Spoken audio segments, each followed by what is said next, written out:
Hi, my name is Arthur. I'm a Partnerships and Integrations Manager at Coresignal, and we recently published our new template of the workflow that allows you to upload companies to HubSpot by sending a CSV file to the Slack channel.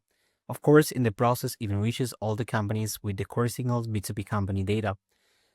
So why we created the workflow that actually substitutes an existing feature in HubSpot where you can upload CSV files. So from my opinion, it removes the friction from using different tools. Imagine a situation when someone sends you a CSV file in Slack, says, okay, I need these companies to be uploaded to our CRM, and then you go, you search for tools that enrich those companies, then you upload them to HubSpot, or you upload these companies to HubSpot, and then you search for a solution to enrich your HubSpot. This flow eliminates everything. Basically, you just send a file to the Slack channel, and all the companies are enriched and uploaded to the HubSpot. So let me quickly show you how it works.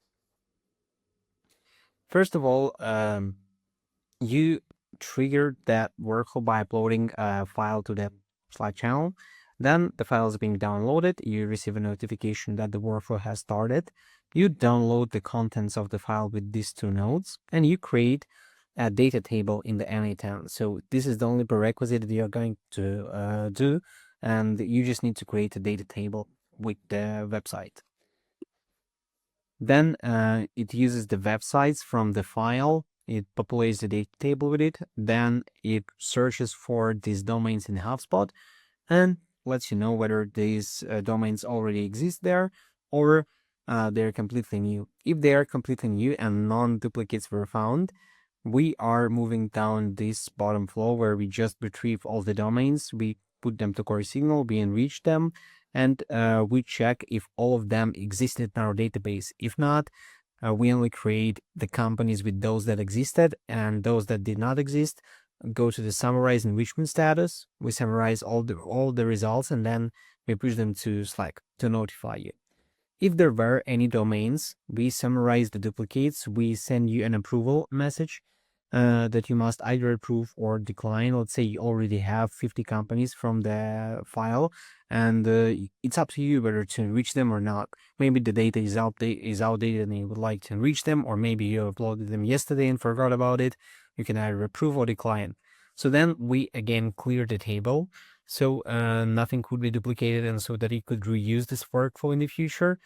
We clear the table in both cases, and if you approve, we enrich the existing companies. We combine them with the company IDs from this node to match them, and we update the HubSpot data.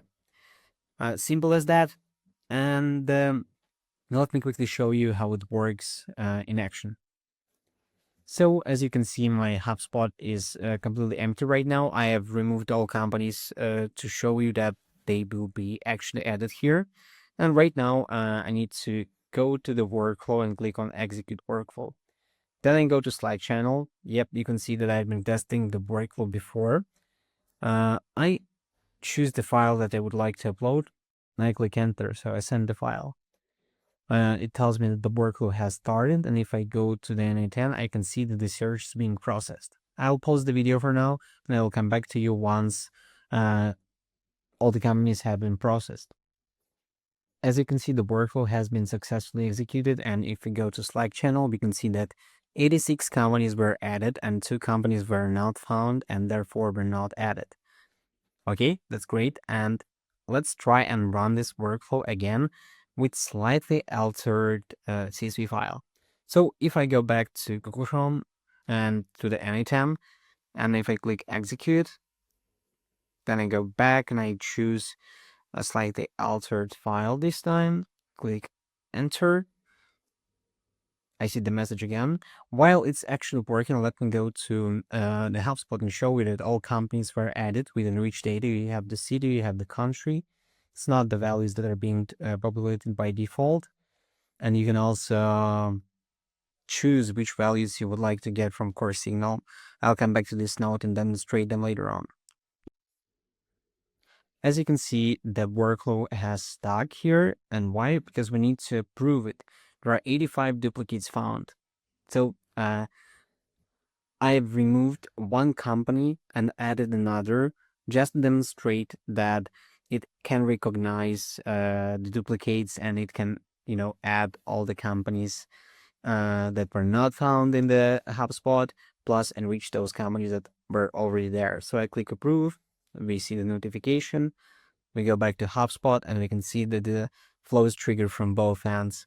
85 items are being enriched, and one item should follow here. I'll come back once it's done. Okay, so the process has finished, and if we go to the Slack channel, we can see that 85 duplicates were found and enriched. One company got added, and two companies were not found and therefore were not added. So what happened is that I removed one company from the file. I added a different one that was not in there initially, and the workflow code all changes. If I go back to the Google Chrome, to the n8n, and I go to the enriching company node, these are all the data fields that you can use to enrich your company data. And I would suggest doing that. You can also find all the data fields in our data dictionary, in our documentation on docs.coresignal.com. And if you have any questions, feel free to contact me on LinkedIn. That concludes our today's walkthrough, and have a good rest of your day. Goodbye.